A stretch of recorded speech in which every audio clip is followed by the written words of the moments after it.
Uh, Baik, sudah jelas belum ya Pak? Sudah. Ya.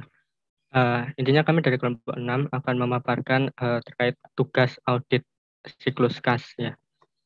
Nah, ini kita mulai dari soalnya. Soal ini enggak akan kami baca ya, teman-teman pasti udah baca sendiri ya. Nah, kita lanjut ke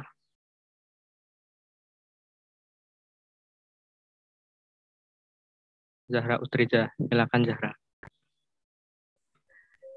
Baik, jadi audit program untuk audit kas ini yang pertama untuk asersi existence and occurrence itu ada nomor 1 meminta kepada klien bagian terpilih atas jurnal penerimaan dan pengeluaran kas. Teknik pengumpulan buktinya adalah scanning. Kemudian yang kedua ada konfirmasi saldo kas ke bank dan minta cut off statement-nya ke bank tersebut. Teknik pengumpulan bukti ini yaitu konfirmasi dan scanning. Dan yang ketiga, eksaminasi fisik dan rekalkulasi kas tunai yang dimiliki oleh perusahaan. Ini untuk menguji eksistennya ya, eksisten dari kas tunai itu dengan teknik pengumpulan bukti, eksaminasi fisik, dan rekalkulasi. Terus ada lagi ada eksaminasi fisik untuk petty cash fund dan sekaligus vouching antara saldo petty cash di buku besar dengan hasil eksaminasi fisik. Ini teknik pengumpulan buktinya eksaminasi fisik dan vouching. Kemudian selanjutnya asersi completeness itu kita melakukan tracing untuk mengecek kelengkapannya apakah sudah tercantum semua dengan tracing sampel atas cek penerimaan dan pengeluaran kas ke buku besar. Jadi nanti yang di tracing adalah cash receipt, cash disbursement, semua yang terkait dengan kas ke buku besar. Nah, kemudian untuk asersi valuation dan allocation itu kita meminta salinan rekonsiliasi bank yang telah dilakukan klien atas semua akun bank yang kelupaan tulisannya ya. Yang dimiliki. Nah, ini kemudian yang nomor 12 itu membuat schedule transfer antara bank yang berisikan nama bank pengirim, nama bank pengirim, nama bank penerima, tanggal dikirim atau diterima menurut buku dan tanggal clearing atau deposit menurut bank. Nah, ini metodenya menggunakan scanning. Kemudian membuat schedule yang menginformasikan penerimaan kas belum terdepositkan. Ini dengan scanning juga dan rekalkulasi ulang semua kas tunai dan penelusuran ke akun yang sesuai untuk menghitung ulang apakah sudah sesuai perhitungannya dan melakukan voting terhadap hasil rekonsiliasi. Nah, untuk asersi right on obligation itu kita melakukan pemeriksaan pada log atau history operasi, aplikasi piutang, dan menelaah operasi yang mencurigakan, misalkan pengurangan yang tidak terotorisasi atas saldo piutang. Ini prosedur untuk IJQ ya nanti ya.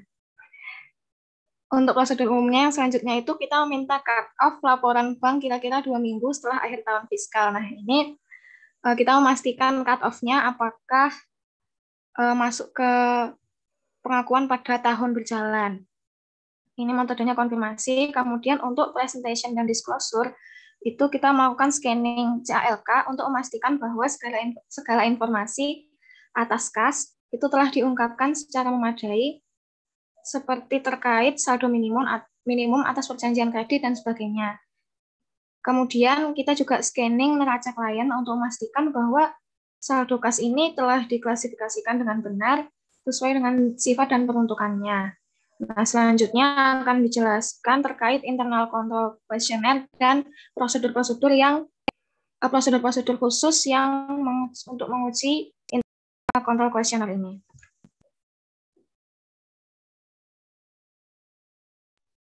Baik, saya lanjutkan. Di sini ada soal kan ada internal control questionnaire terkait transaksi kas.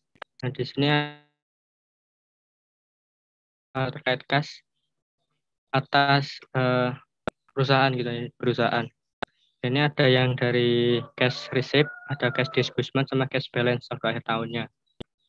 Nah, seperti yang kemarin dijelaskan oleh Bapak, kas ini kan rentan terhadap kecurangan ya, sehingga kemungkinan besar tuh kelemahan di perusahaan itu ada gitu, terkait weakness-nya. Nah, ini ada beberapa kelemahan. Yang pertama itu ada cash receipt, yang bagian penerimaan kas itu yang pertama. Tugas kasir itu tidak dipisah dari tugas pegawai piutang. Nah, pegawai piutang ini maksudnya mempunyai akses atas cek dan prelisnya. Sedangkan kasir itu punya akses terhadap aplikasi lain piutang gitu.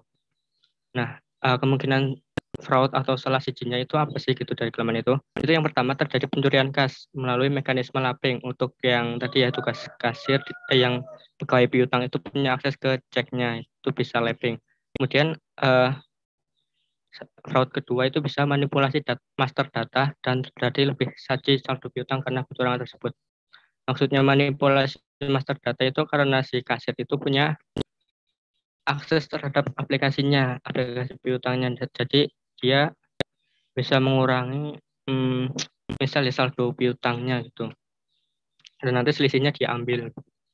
Itu indeksnya di 1. Nah, prosedur untuk menanganinya itu ada beberapa. Itu yang pertama terkait eksistensinya, untuk memastikan eksistensinya. Itu kan kemarin ada prosedur khusus yang mengarah pada fraud ya, fraud. Nah, itu yang Q1 tadi, itu bisa dilakukan dengan eksaminasi fisik atas seluruh cek yang diterima dari pelanggan. Dan telusuri ke buku pembantu piutang, serta pastikan telah dicatat semuanya. Tuh. Jadi kan ada cek yang diterima pelanggan itu kan pasti ada kan. Terus kita eh, cek cek eksaminasi fisik semuanya itu gitu loh. Dan kita bandingkan pada buku pembantu piutangnya itu udah gitu. Kemudian alternatif kedua itu kita lakukan konfirmasi piutang kepada pelanggan. Jadi kan kalau misal lapping itu kan pencatatan pelunasannya bakalan tertunda ya, ada suspend, ada gap di situ. Nah, situ kalau kita konfirmasi benar enggak nih utang kamu ke kami itu benaran segini atau malah udah dilunasi begitu.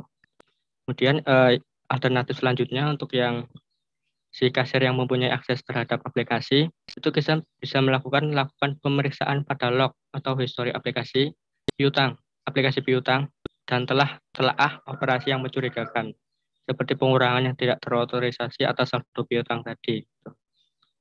Itu untuk Q1 kelemahan pertama. Kemudian untuk yang kelemahan 2 di penerimaan kas itu ada tiket deposit yang duplikat dikembalikan kepada penyiap atau pendeposit kas. Ya, itu diterima oleh treasurer yang juga melakukan deposit ke bank serta rekonsiliasi saldonya. Nah, kemungkinan fraudnya itu terjadi pencurian kas melalui deposit ulang menggunakan dokumen pendukung yang sudah ada. Dan kas yang dikuasinya karena dia treasurer, jadi dia megang kas tunai. Sehingga terjadi lebih saji saldo kas karena pencatatan penerimaannya itu duplikat. Itu indeksnya Q2. Langkah yang bisa dilakukan itu ada satu, kami menemukan satu. Nah, apabila hasil rekonsiliasi ulang, nah nanti kan rekonsiliasi ulang oleh auditor. Nah, ini ketika menunjukkan adanya pencatatan pembukuan yang duplikat terkait penerimaan kas, periksa eksistensi tiket deposit yang telah dikembalikan. Nah, jika ada duplikat kan pasti si pihak banknya mungkin akan mengembalikan tiket deposit yang duplikat kan. Nah, kita harus periksa tiket deposit itu masih ada nggak di tangan treasurer tadi. Kalau kemungkinan nggak ada, bisa aja si treasurer tadi mendeposit ulang gitu. Nah, akibatnya ya saldo kas atas pencatatan penerimaannya itu masih duplikat, nggak jadi koreksi gitu. Itu yang kedua. Kemudian yang ketiga itu semua penerimaan secara kas atau cek didepositkan secara lengkap, namun tidak harian. Ya, kadang harian, kadang tidak gitu. Yang kemungkinan fraudnya atau salah sijinya itu terjadi pencurian kas ya, karena semakin lamanya waktu maka semakin tinggi kemungkinan akan terjadi fraud kan gitu. Dan kemudian ada juga kurang atau lebih saji saldo kas karena banyaknya transaksi yang telah terjadi. Jadi keburu apa ya, karena terlalu lama menunggu, jadi mungkin yang dicatat itu ada yang istilahnya ketriwal kalau orang Jawa gitu. Nah, ini ada Q3, itu prosedurnya. Nah, ini prosedur ini juga mengatasi Q7 ya. Q7 sekalian ini terkait saldo kas di akhir tahun, itu akun bank di buku besar itu direkonsiliasikan punya tanggung jawab atas kas ya. Jadi dia tidak independen, nah itu dilakukan oleh treasurer. Nah, di sini saldo kas tidak mencerminkan keadaan sebenarnya atau over atau understated gitu. Ini tadi yang Q3 sama Q7 kita coba atasi dengan lakukan rekonsiliasi ulang atas seluruh akun bank yang dimiliki oleh klien. Begitu. Kemudian itu terkait kelemahan di sisi penerimaan kas. Kemudian yang kedua itu terkait di pengeluaran kas. Di pengeluaran kas itu ada 3 juga. Nah, di sini yang pertama itu pihak penandatangan cek tidak independen atau terpisah dengan pihak yang menyetujui pengeluaran kas. Itu dilakukan oleh orang yang sama, yaitu controller. Yang kedua, itu ada pihak penandatangan cek tadi, itu juga tidak independen dari pihak yang memposting ke buku besar. Itu juga dilakukan oleh controller. Nah, itu kemungkinan fraud atau salah saji dari kedua kelemahan itu terjadi pencurian kas melalui kerjasama antar pegawai. Jadi misalnya tadi yang mengajukan pengeluaran kas, misal bagian departemen apa gitu, dia mengajukan pengeluaran kas atas beban-bebannya itu ke si controller. Cuma karena mereka bekerja sama ya bisa aja yang dimintakan pembayaran keluar itu nggak sesuai kebutuhan perusahaan gitu. Dan itu karena yang menyetujui controller jadi ya bisa-bisa aja lancar aja rencana mereka gitu. Oke ya, itu Q4 dan Q5 itu diatasi dengan ini. Apabila hasil rekonsiliasi ulang menunjukkan adanya perbedaan suatu pengeluaran kas menurut bank dengan klien, periksa dokumen pendukung atas cek pengeluaran tersebut seperti rincian tagihannya, otorisasi, dan lain-lain. Jadi kita cek rincian tagihannya itu apa aja gitu, benar kebutuhan perusahaan atau enggak, itu ada otorisasinya juga atau tidak. Itu yang Q4 dan Q5. Kemudian yang kelemahan pengeluaran kas selanjutnya itu ada yang ketiga ya, terkait berkas cek kosong tidak disimpan di tempat yang aman, tempatnya terbuka atau tidak dikunci. Di sini ya tentunya terjadi pencurian kas melalui penerbitan cek baru yang tidak diotorisasi. Nah, ini juga sama ya prosedur untuk mengatasinya itu rekonsiliasi ulangnya ketika ada perbedaan pengeluaran kas ya kita telusuri rincian tagihannya gimana, ada otorisasinya atau tidak, dan dokumen pendukung lainnya. Itu. Di 7 tadi udah. Nah, sekian itu tadi kelemahan dari kas perusahaannya terkait penerimaan, pengeluaran, dan saldo akhirnya beserta prosedur khusus yang mungkin bisa mengatasinya. Selanjutnya akan ke schedule A7 sampai A, schedule leading schedule. Akan dijelaskan oleh teman saya. Oke, baik. Saya izin melanjutkan. Jadi, saya mau menyambung pemaparan dari teman-teman saya sebelumnya. Kalau tadi itu udah bahas audit program sama ICQ-nya, sekarang kita mulai ke schedule-nya atau ke substantif test-nya. Yaitu kita mulai dari belakang, dari A7. Nah, untuk A7 sendiri itu terkait dengan petty cash. Nah, petty cash ini kalau di soal itu kita dikasih tahu kalau misalnya kita itu mengecek fisik gitu, ngecek fisiknya. Jadi si kasirnya itu Pam Lewis, dia juga udah ngitung, terus dia memberikan kita schedule sendiri. Ini yang di samping, boleh ke samping sedikit. Nah, yang ini kan hasil perhitungannya Pam Lewis, karena kita sebagai auditor kok nggak boleh langsung percaya aja, oh dia udah dapat 500 gitu. Nah, kita harus skeptis. Jadi kita mengecek fisik untuk ngecek sebenarnya ada nggak sih petty cash-nya, sama kita melakukan perhitungan kembali juga untuk memastikan nilainya benar apa enggak, segini cocok apa enggak gitu. Jadi sekarang kita lakukan perhitungan yang kita tuangkan di schedule A7 milik kita sendiri. Sekarang boleh geser ke kiri lagi. Nah, di schedule A7 ini Ini ada 4 kolom. Yang pertama itu yang pernah dibahas sebelumnya. Kalau misalnya Apple Blossom itu berlokasi di Chicago, di Amerika Serikat kan. Jadi mata uangnya itu menggunakan USD dollar. Jadi untuk yang currency ini, yaitu berarti mata uang dolar. Nah, di sini di kolom yang kedua itu untuk number berarti menggambarkan ada nilai 20 dolar. Nah, terus untuk kolom yang ketiga ini amount, itu berarti nilai 20 dolar itu ada 3 lembar. Makanya untuk mencari total, kita tinggal kaliin aja 20 dolar dikali 3 lembar sama dengan 60. Terus gitu selanjutnya ke bawah juga ada 10 dolar, terus dikali 9 lembar jadi 90. Kemudian ada 5 dolar berjumlah 22 lembar, maka dikali 5 kali 22 hasilnya 110. Terus 1 dolar dikali 18 lembar, hasilnya 18 dolar. Terus kita lakukan voting, hasilnya 278. Nah, ini kalau kita lihat ke dokumen yang disediakan oleh si Pam Lewis tadi, itu sama, hasilnya 278. Nah, sekarang, ya di situ. Sekarang kita lanjut lagi ke yang coins. Nah, kalau coins di dolar Amerika itu, dia tuh kayak dinama-namain gitu, ada 5 jenis. Yang pertama itu ada halves, quarters, dimes, nickel, sama pennies. Nah itu udah saya searching kan di Google, ternyata untuk halves itu nilainya itu sama dengan 50 sen. Boleh geser ke kiri nggak? Tadi udah aku tulis. Ke kiri. Kok nggak ada ya? Nah, adalah. Nah, dia. Halves 50 sen. Terus yang quarters itu 25 sen, dimes itu 10 sen, nickel itu 5 sen, pennies itu 1 sen. Nah, terus untuk memudahkan, kita konversi lagi dari sen ini ke dolar, supaya hasilnya sama nanti kayak perhitungan si Pam Lewis tadi. Nah, 1 sen itu sama dengan 1/100-nya dolar. Jadi, untuk mencari berapa sih 50 sen itu berapa dolar, berarti tinggal dibagi 100 aja. Yang half itu berarti 50 sen sama dengan 0,5 dolar, terus quarters itu sama dengan 0,25 dolar, dimes itu 0,1 dolar, nickel itu 0,05 dolar, dan pennies itu 0,01 dolar. Kemudian, nah dari dolar-dolar ini kita kalikan dengan amount-nya. Yang half itu kan 0,5 dikali dengan 2 koin jumlahnya, berarti dapat 1.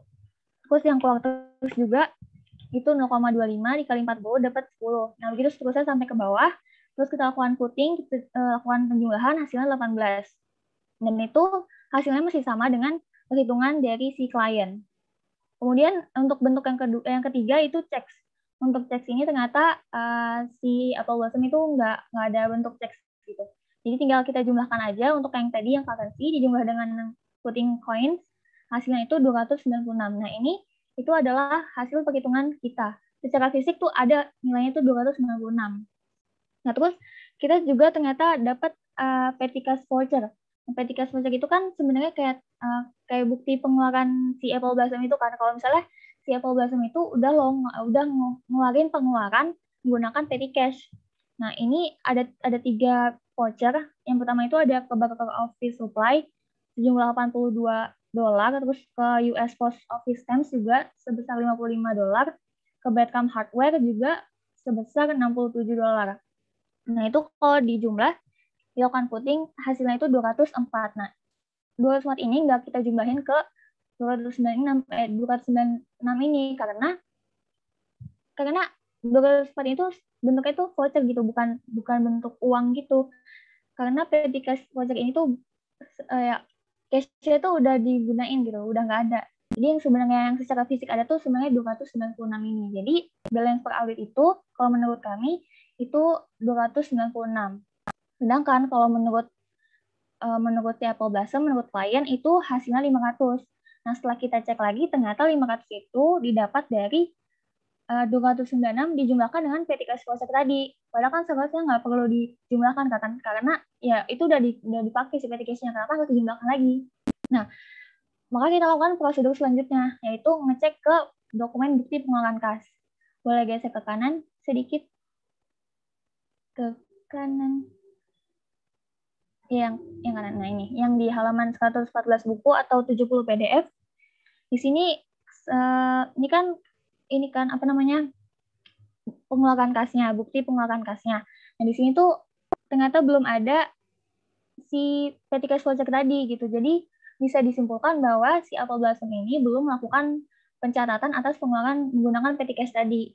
Kan di sini nggak ada kan yang tadi yang USM Office, background hardware sama supply tadi. Jadi disimpulkan harus ada koreksi. Terus selain itu juga kita ngecek ke kertas kerja audit pada tahun sebelumnya, tahun 2002. Boleh ke bawah terus ke kiri. Ke kiri lagi. Yang paling bawah.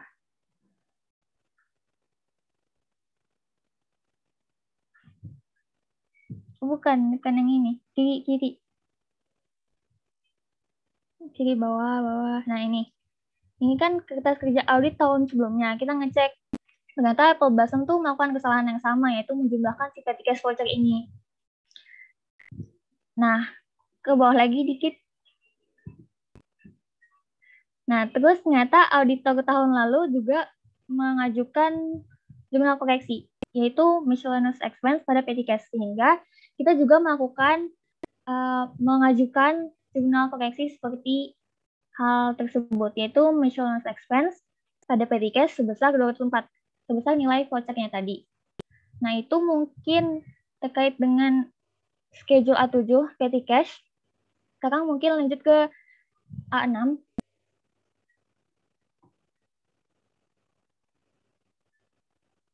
Untuk yang A6 ini mungkin singkat aja. Jadi, ini tuh terkait dengan undeposited cash receipt. Jadi, kita tuh sebenarnya cuma melakukan rekalkulasi gitu, perhitungannya si klien ini yang di kanan ini udah benar atau belum. Dan ini juga sebenarnya penjabaran dari schedule A1. Jadi, di Big City National Bank ini ada undeposited cash receipt. Nah, di sini tuh mendetailkan lagi sebenarnya dari mana aja gitu payernya. Terus kalau di sini itu capital orders ada sebesar 2.148, terus Janis Department Store ada sebesar 2.000, body bar sebesar 2.412, Longstang Supplies sebesar 1.602, Williams Fragrance sebesar 3.618, National Gas sebesar 814. Lalu kalau dijumlahkan itu hasilnya 12.594. Dan hasilnya itu sama dengan perhitungan si Pam Lewis. Oke, mungkin itu aja untuk A6 dan A7. Selanjutnya akan dibahas lebih lanjut oleh rekan-rekan saya.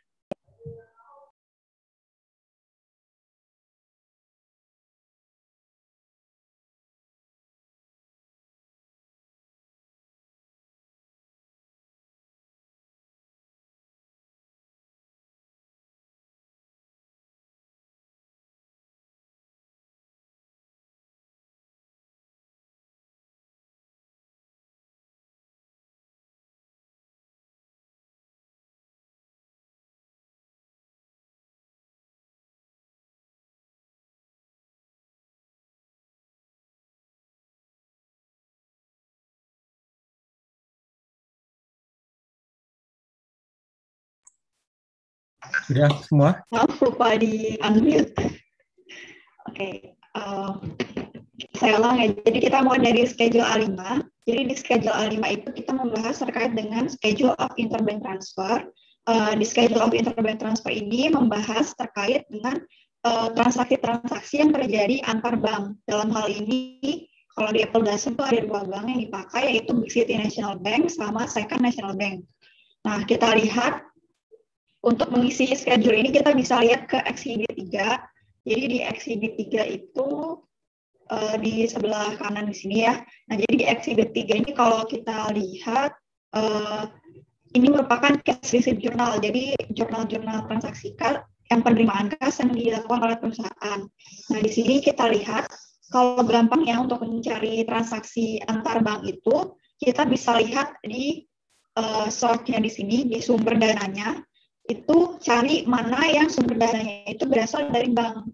Nah, kalau dalam hal ini itu ada yang 10.000 sama 26.000. Ini maaf kotaknya agak bergeser, tapi ini mengarah ke yang 10.000 sama 26.000. Itu dari Big City National Bank ke Second National Bank.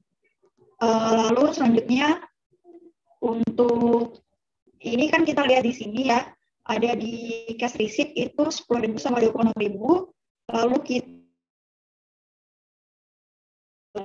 yaitu 10.000 dari Big City National Bank dan 26.000 dari Big City National Bank.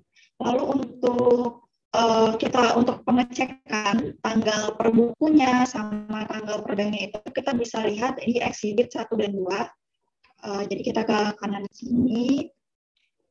Nah, di sini exhibit 1. Exhibit 1 itu punyanya Big City National Bank. Jadi ini current bank statement dari Big City National Bank. Kalau kita lihat di sini yang 26.000 dulu ya. Yang 26.000 itu di tanggalnya menurut Big City National Bank itu tanggal 1 bulan 5 tahun 2004. Sedangkan yang 10.000 itu tanggal 1 bulan 6 2004. Nah, kita kan nggak bisa langsung yakin gitu ya, apakah 26.000 ini benar-benar yang dari Big City National Bank atau dari yang dikirim ke Second National Bank atau bukan. Nah, itu kita juga bisa cek ke uraian dari exhibit 1 di sini. Oke. Nah, di sini kita cek ya transaksinya. Oh, ternyata benar yang 26.000 itu cek nomornya 1452 untuk Second National Bank, dan yang 1451 yang 10.000 itu tanggal transaksinya itu tanggal 30 Desember itu ke Second National Bank juga. Namun baru dicatat oleh bank ini, oleh Big City National Bank itu tanggal 6 bulan Januari gitu. Jadi kalau yang 26.000 itu cek nomornya 1452 dicatat per bukunya itu atau tanggal ceknya 31 Desember, lalu dicatat bank itu tanggal 5 Januari. Kalau yang 10.000 itu dicatat oleh bukunya tanggal 30 Desember dengan cek nomornya 1451 dan baru dicatat di bank itu tanggal 6 Januari. Lalu kita juga ada kolom untuk memeriksa di atas di sini ya kan, itu kalau tadi kan kita udah lihat di exhibit 1 itu versi dari Big City National Bank-nya. Nah, sekarang kita lihat gimana sih pencatatannya menurut Second National Bank. Jadi kalau di Second National Bank itu kita bisa lihat di exhibit 2 itu tanggalnya kapan. Kita ke bawah sini.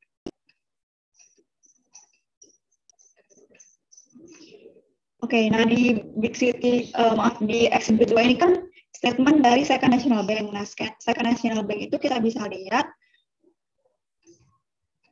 Nah, ini ya 10.000 sama 26.000 ini deposit. Jumlahnya sekian ya. 10.000 sama 26.000 itu baru dicatat tanggal 2 Januari. Nah, untuk meyakinkan apakah itu benar yang transaksi yang kita maksud, kita cek ke uraiannya. Oh, benar ini, maaf, di exhibit 2 itu di bawah. Oh, enggak. Saya lupa masukin di sini. Jadi itu nanti ada uraiannya juga, itu dari mana? Dari sini. Ya, itu harusnya ada uraiannya. Nanti di 10.000 itu yang mana, 26.000 itu yang mana gitu. Tapi kalau dari sini kita bisa lihat itu 10.000 sama 26.000 itu dicatat tanggal 2 bulan Januari 2004 gitu. Jadi schedule ini cuma untuk mencatat apa saja sih transaksi antar banknya dan kapan diakui oleh buku, kapan dicatat oleh bank yang mengirim dan bank yang menerima. Kita lanjut ke schedule A4. Nah, jadi kalau di schedule A4 ini sifatnya hanya informasi ya, jadi ini hasil konfirmasi kepada bank. Dalam hal ini kalau yang di schedule A4 itu kepada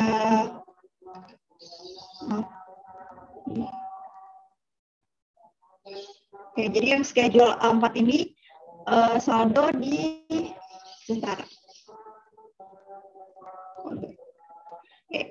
Second National Bank ya, saldo di Second National Bank di schedule A4 ini. Jadi konfirmasi dari Second National Bank itu, oh ya di sini juga ada ya, dari Second National Bank itu saldo Apple 12 sama per tanggal 31 Desember tahun 2003 senilai 2.812. Nah, ini hasil informasi ini akan kita gunakan untuk mengerjakan schedule A3 yang berisi rekonsiliasi kas. Jadi schedule A4 ini sifatnya hanya informasi saja. Kita lanjut ke schedule A3. Nah, jadi schedule A3 ini merupakan rekonsiliasi kas, jadi terutama kas di bank. Jadi karena bank reconciliation, jadi kita menyamakan saldo per bank statement itu dicari perbedaannya dengan saldo per buku. Jadi kita mengambil dari sisi banknya di sini. Nah, ini sumbernya itu dari schedule A3 yang ada di buku. Ini hasil perhitungan dari klien. Namun sebagai auditor kan kita harus skeptis, jadi kita melakukan juga perhitungan ulang bank reconciliation versi auditor sendiri. Nah, untuk balance per bank statement-nya itu kita dapatkan dari hasil konfirmasi di schedule A4 tadi. Di schedule A4 sini.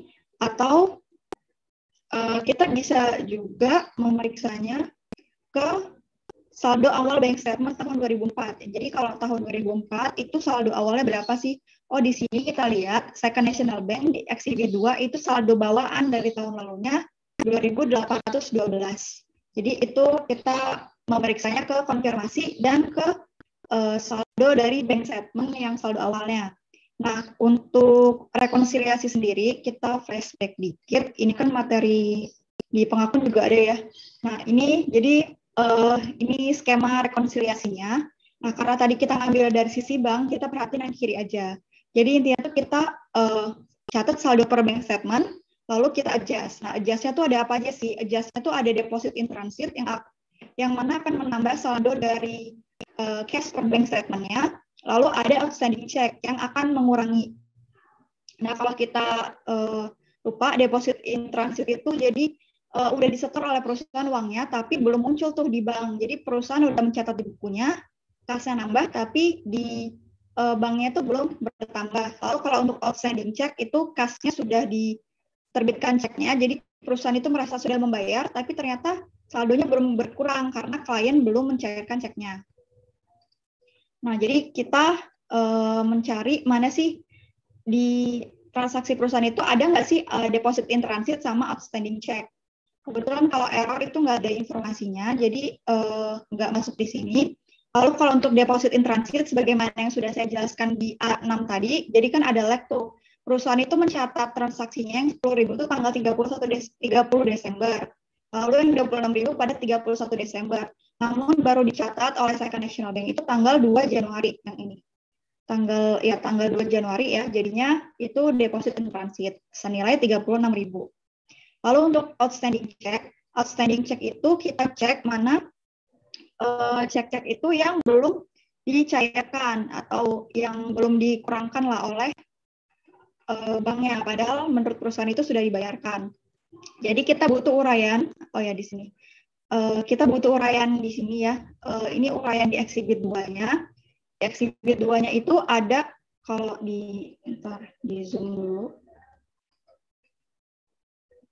Nah, jadi di Exhibit 2 itu kan ada uraian tuh, cek numbernya berapa aja nih, cek-cek mana aja yang belum kalau di sini kan kalau schedule Exhibit 2 itu kan cut off bank statement, jadi transaksi-transaksi yang dekat sama tanggal cut off-nya. Kalau di sini diambil bulan Januari sampai tanggal 12, nah jadi transaksi ini yang terjadi setelah tutup buku tahun 2003 ya.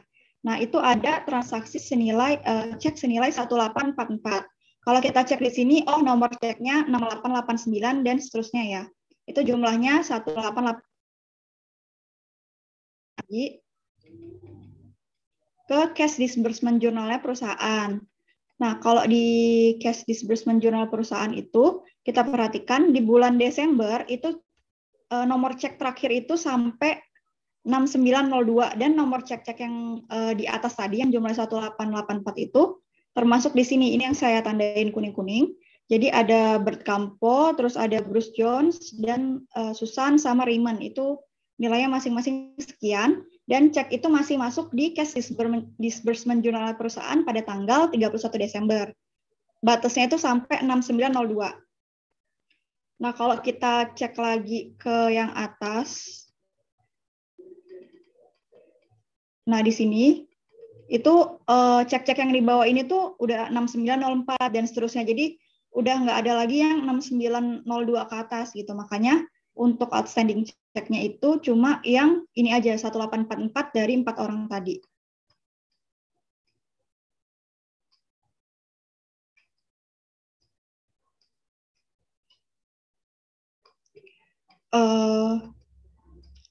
Ini sepertinya ada gangguan teknis, saya nggak bisa geser. Tapi itu sampai situ, jadi atau mau boleh tolong di ini nggak?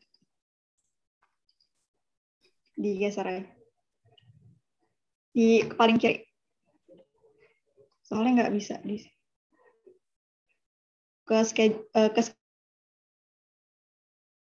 Nah, jadi di schedule-nya, jadi tadi kan udah ada deposit in transit, terus udah ada outstanding check, jumlahnya 1844, jadi balance per Desembernya itu 36968. Nah, karena ini udah sesuai sama perhitungan klien tadi, jadi tidak ada adjustment yang dipropose oleh auditor. Ini juga udah sesuai sama saldo di trial balance, yang ini, yang kuning-kuning bawah ini, yang trial balance itu 36968 juga. Jadi udah sesuai, makanya tidak ada penyesuaian atau saldo koreksi dari auditor di bagian schedule A3. Terima kasih. Selanjutnya akan dilanjutkan oleh teman saya.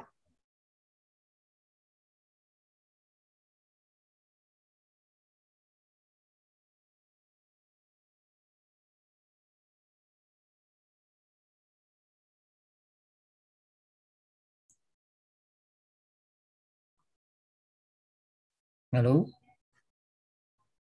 Pak Putrinya masih join nggak nih?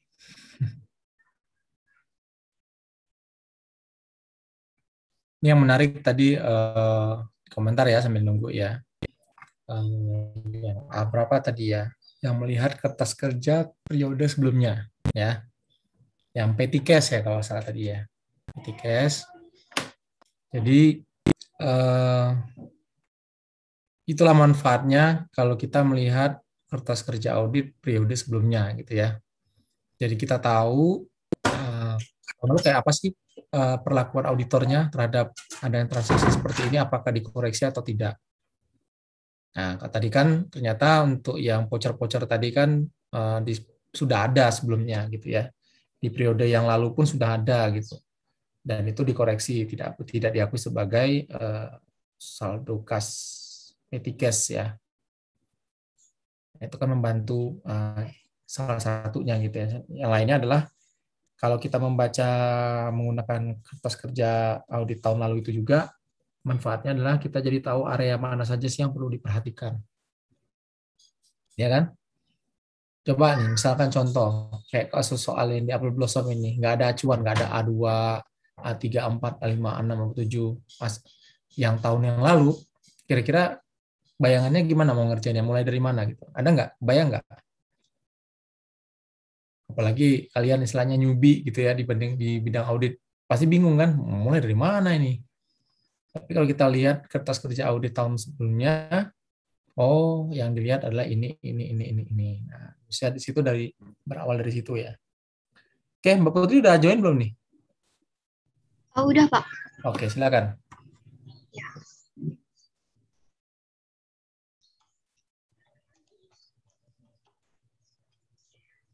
Selanjutnya di A2 ini, selanjutnya saya mau jelasin hampir mirip kayak yang penjelasan dari Milen sebelumnya, namun saya mau jelasin terkait sama bank satunya, Big City National Bank. Nah, untuk yang schedule A2 ini sama dengan A4, ini merupakan hasil konfirmasi ke Big City National Bank. Nah, di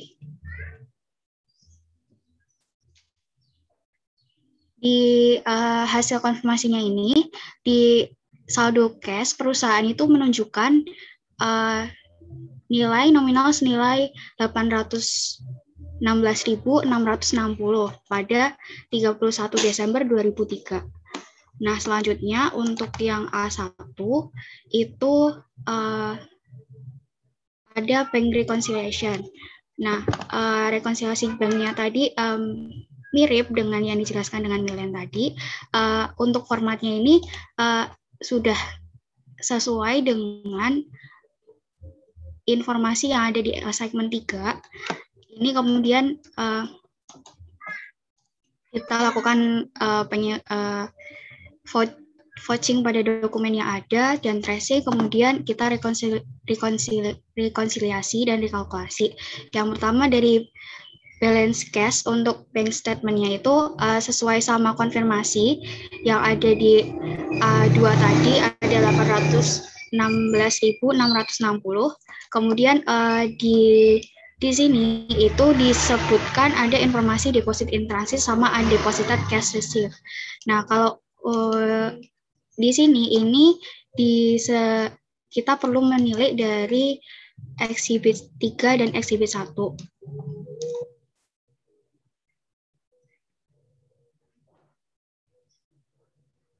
Nah, untuk di eksibit 3 ini kan cash receipt journal. Jalan terus. Nah, di Big City National Bank ini, dari eksibit 3, dari cash receipt journal itu diketahui kalau sebelum periode 3, sebelum tanggal 31 Desember 2003 itu ada 4 transaksi nominal yang berbeda.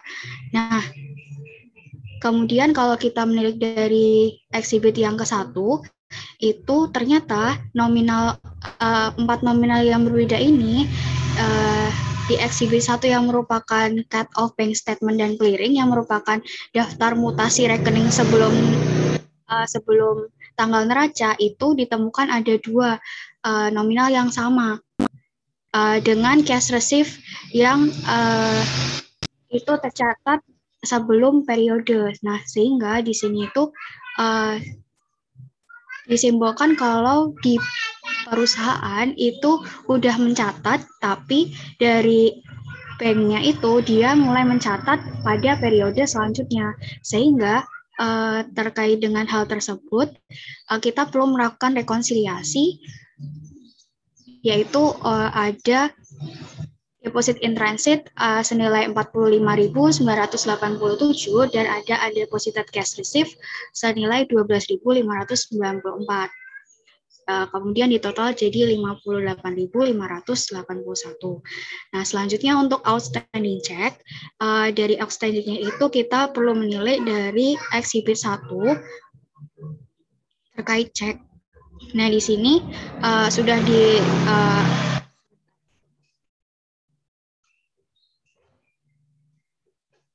sini diinformasikan ada beberapa cek yang sudah saya kuning-kuning. Ini dia tertanggal sebelum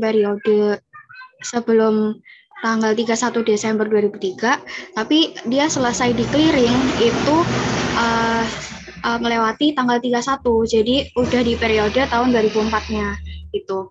Nah, sehingga di sini jadi di perusahaan itu sudah dicatat untuk masuk periode ketiga, tapi di bank itu belum dicatat di periode 2003-nya, sehingga kita perlu melakukan penyesuaian kembali untuk mengurangi saldo dari bank statement yang 800 sekian tersebut dengan cek yang outstanding cek yang ada. Nah, kemudian dengan menilai dari eksibit 1 ini ternyata ada satu cek number yaitu yang diwarnain merah ini nomor 1451 itu ternyata kelewat, tidak diikutkan dalam bank rekonsiliasi. Nah, sehingga kita perlu penyesuaian untuk saldo rekonsiliasi yang dibuat oleh Apple Blossom. Kita perlu mengurangkan saldo nilai 846.541 yang merupakan hasil pentotalan dari penambahan dari deposit in transit dan undeposited cash receipt tadi, kemudian dikurangi cek outstanding yang ada, kemudian kita kurangi lagi 10.000 sehingga kita peroleh nilainya ada 836.541.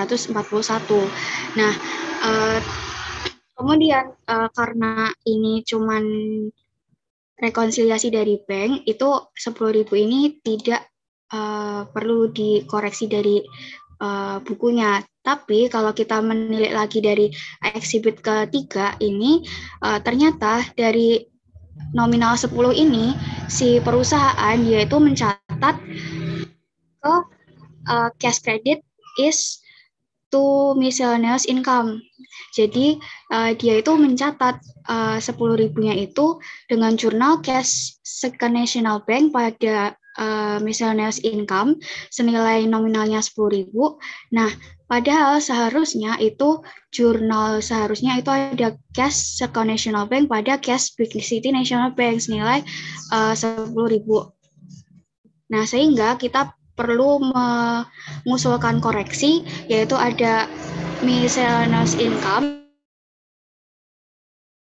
si cash Big City National Bank senilai 10.000.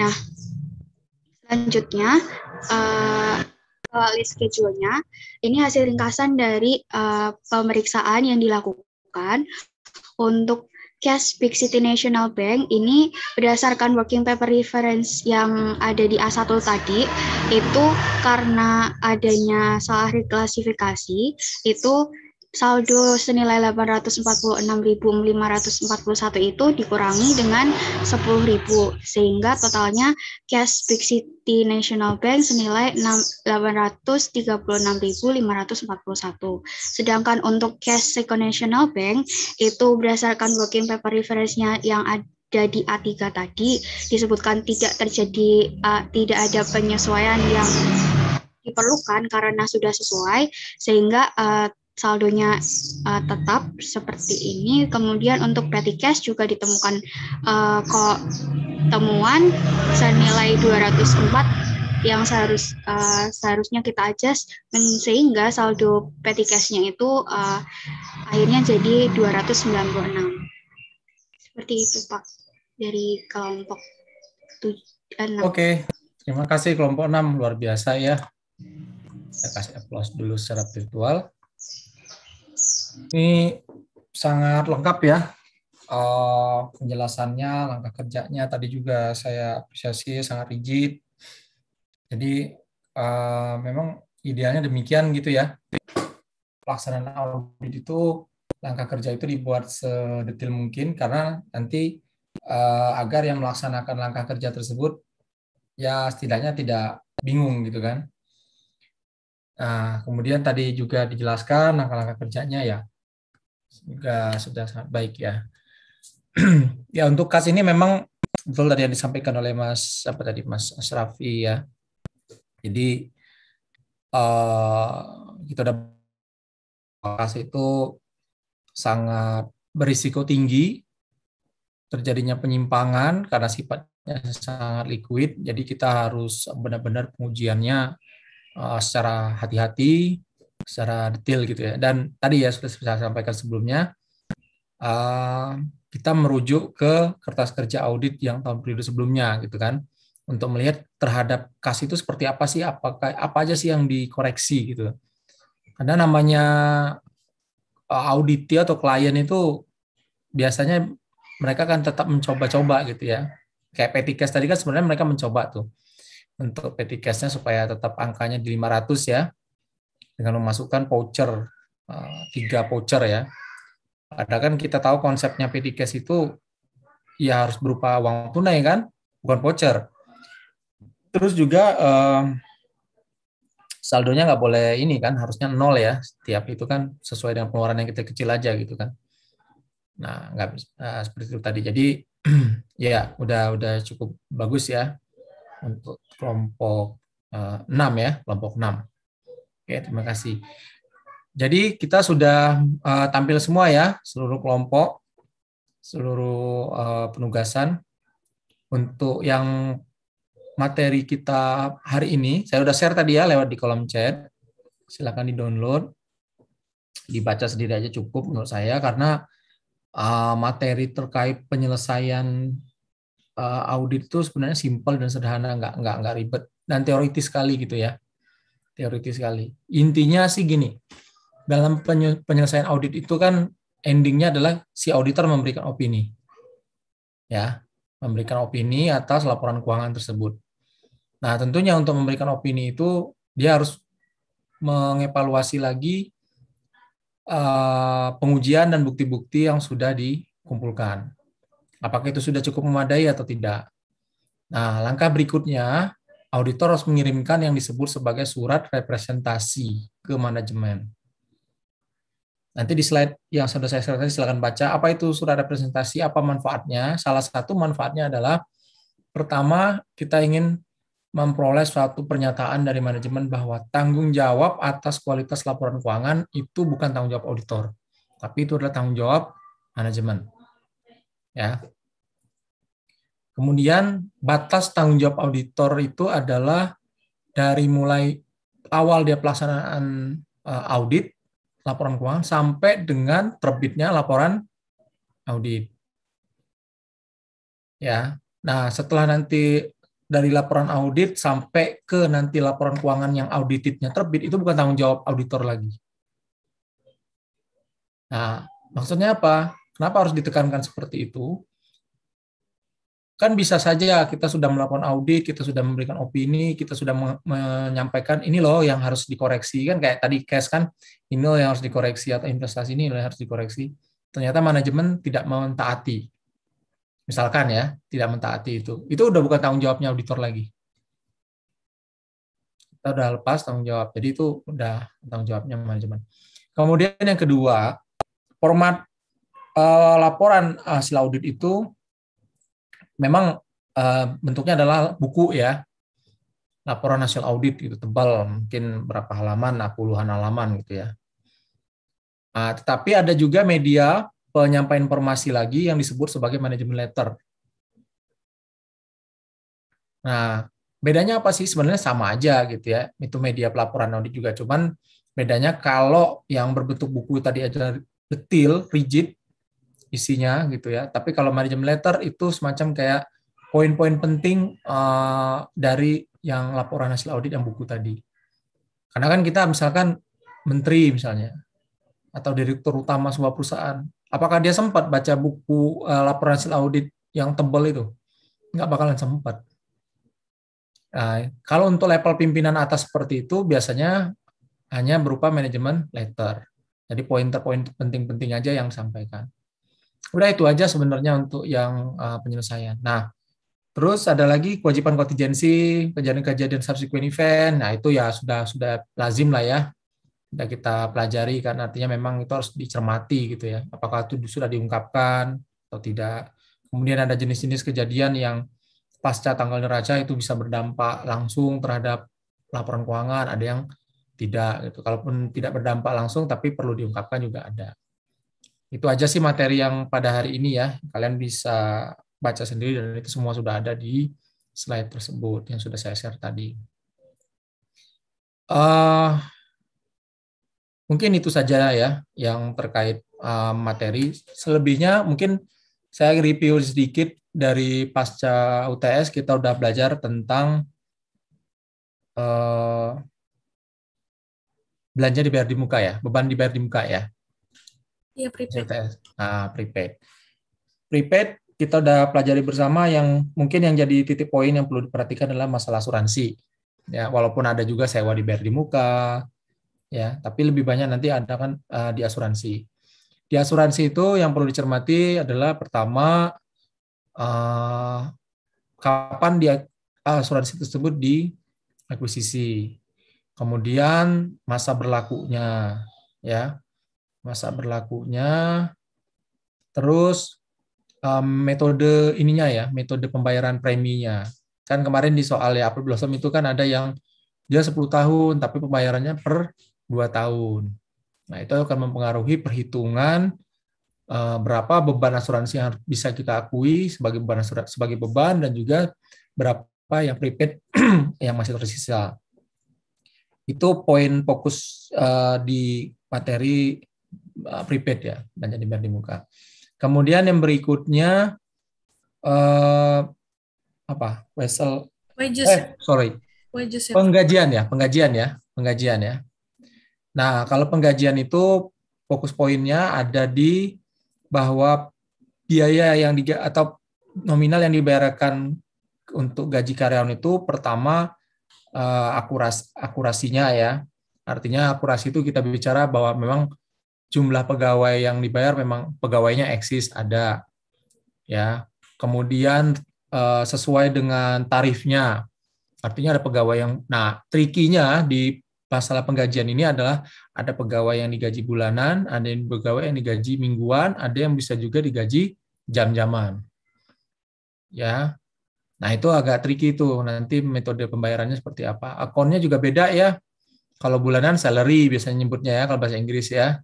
Kalau apa yang mingguan atau apa tuh namanya wages ya. Kalau di kita tuh ada gaji, ada upah. Itu kan beda kan ya. Kalau di Indonesia ya, kayak gitu. Lebih ke situ pengujiannya ya. Trikinya paling seperti itu kalau di sama jam waktu kerja ya, terutama yang jam-jaman tadi, sama cut off-nya ya, tanggal pembayarannya kan kemarin kayak di soal pembayaran dilakukan setiap hari apa sih? Hari Jumat misalnya kan. Nanti akhir tahun itu jatuh di hari apa, beda lagi. Kemudian yang berikutnya wesel ya, wesel bayar ya. Wesel bayar. Benar ya, wesel bayar. Oke. Wesel bayar. Wesel bayar itu kurang lebih mirip-mirip dengan prepaid tadi. Pertama tanggal terbitnya kapan, ya, tenornya atau jangka waktunya berapa lama, sama rate-nya, bunganya. Trikinya di situ aja sih kalau wesel bayar itu. Sama satu lagi masalah ini, wesel bayar yang di-cancel. Not payable yang di-cancel.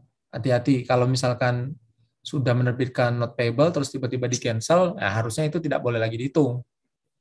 Ya. Oke. Setelah wesel bayar, apa lagi? Share capital dividen. Modal ya. Audit atas modal. Kalau audit atas modal mah simpel, sederhana. Itu biasanya berkaitan dengan pembayaran dividen aja. Ya. Yang perlu diingat adalah ketika ada dividen dideklarasi, maka sudah muncul kewajiban dividen payable. Nah, paling nanti perhitungan dividennya itu yang menjadi trikinya. Persentase pemilikan saham, nilai apa jenis saham, jenisnya preference atau apa gitu ya. Itu untuk modal. Kemudian investasi tadi udah saya sampaikan ya di awal-awal ya, investasi apa terkait jenis sifat dan sebagainya, dan terakhir adalah kas. Kalau kas ya tadi sudah dibahas tuntas, rekonsiliasi itu wajib, sama seperti halnya konfirmasi di piutang, pengujian piutang itu wajib. Ya. Oke, mungkin itu saja ya dari saya. Mudah-mudahan nanti lancar. Oh ya, satu lagi mumpung ingat, pada saat UAS ya kalian tidak boleh menggunakan nanti Excel terus Excelnya di attach di lembar jawaban. Ya, jadi kalau bikin tabel harus manual. Nah, kalau mau ngitungnya pakai Excel silakan, pakai kalkulator silakan, nggak apa-apa kalau menghitung ya. Tetapi ketika menuangkan jawaban itu nggak boleh Excel-nya yang dikopas terus ditaruh di lembar apa namanya jawaban kalian yang di scan itu nggak boleh. Ya, paham ya? Ya mungkin ingin menguji keautentikan ya. Kalau kalian menggunakan Excel terus kalian crop terus attach di lembar jawabannya, nah itu kan kita nggak tahu apakah itu benar jawaban kalian atau kalian dapat share dari teman-temannya lewat WA group misalnya seperti itu. Ya. Jadi kalau mau media perhitungan segala macam oke silakan pakai Excel atau aplikasi yang lain lah terserah. Tapi ketika menuangkan hasil dari jawaban itu mau berbentuk dia table atau apapun manual. Dibikin manual. Terus yang berikutnya juga adalah tulisan, tolong ya dijaga gitu supaya menjaga mood yang mengoreksi juga. Kalau tulisannya seperti ilalang tertiup angin ke kanan atau ke kiri, nah itu agak repot tuh gitu ya. Moodnya juga bisa goyang-goyang kayak ini juga tuh, kayak ilalangnya gitu ya. Kalau moodnya lagi bagus ya enak, kalau moodnya lagi apa sih tulisan ini gitu, akhirnya nggak dibaca kan, udahlah kasih sekian aja deh nilainya gitu kan, nilai kasihan istilahnya. Apalagi kalau seperti hutan belantara, jangan sampai lah ya tulisannya seperti hutan belantara. Gitu. Kalau bisa mengerjakan sesuatu sistematis ya, runut gitu. Tapi kalaupun misalkan enggak, tolong dikasih nomor yang jelas. Saya kemarin masih menemukan tuh, dia ngerjain nomor berapa dulu ya, misalkan nomor 5 gitu. Terus sampai nomor 5 tuh harusnya nomor 3 gitu, atau nomor berapa, tapi nggak diurut. Mungkin disuruh baca sendiri lah, baca sendiri Pak, kan Bapak kan tugasnya ngoreksi gitu. Saya kan tugasnya jawab gitu. ya dia lupa kalau bukan ngoreksi doang tugasnya gitu kan, satu lagi memberi nilai. Ya sudah, saya kasih nilai secukupnya aja kalau kayak gitu kan. Gitu. Oke ya, mungkin itu aja.